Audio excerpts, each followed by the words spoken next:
Late in his life, William James read a book by a French philosopher named Henri Bergson and felt the particular excitement that comes when someone else has articulated what you have been struggling to say. Bergson's Creative Evolution, published in 1907, and his earlier time in Free will seem to James to confirm something he had been circling for decades, that conventional philosophy had been making a systematic mistake about the nature of time, change, and consciousness, and that correcting this mistake had consequences that reached into every corner of thought. Bergson's central concept was what he called dury, usually translated as duration. His argument was that real time, time as we actually live it, is fundamentally different from the time that appears in physics or mathematics.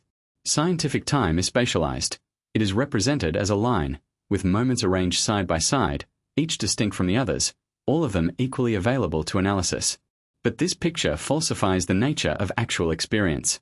In lived time, the past does not sit behind the present like a series of still photographs. It flows into the present. Our memories are not stored files that we retrieve. They are active forces that color everything we feel and perceive right now. The present is thick with the past, and the future presses into it as a genuine openness, not a predetermined script. James recognized in this account a sophisticated version of what he had described in the Principles of Psychology as the stream of consciousness. He had argued that mental life was not a series of discrete mental events but a continuous, flowing whole in which the boundary between what is past and what is present is always fuzzy, always in motion. Bergson gave this intuition a philosophical precision and extended it into a complete metaphysics. The two men met in London in 1908 and established an immediate and deep rapport. James was nearly 70 and in failing health. Bergson was in his intellectual prime.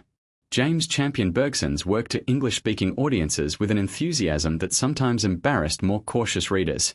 He wrote a preface to the English translation of Bergson's Introduction to Metaphysics. He cited Bergson in his own lectures on pragmatism as a fellow fighter against the abstractions of rationalism. He felt, genuinely, that in Bergson he had found a kindred spirit, someone willing to insist that the living texture of experience must take priority over the logical schemas imposed upon it. But the two men were not identical. Bergson was ultimately more interested in metaphysics than James, more committed to building a systematic account of reality as fundamentally dynamic and creative.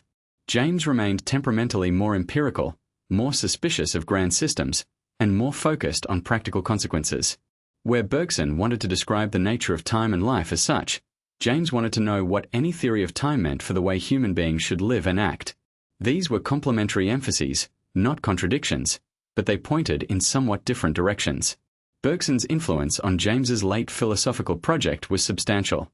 James's final and most ambitious work, A Pluralistic Universe, a series of lectures delivered at Oxford in 1908, bears Bergson's fingerprints throughout.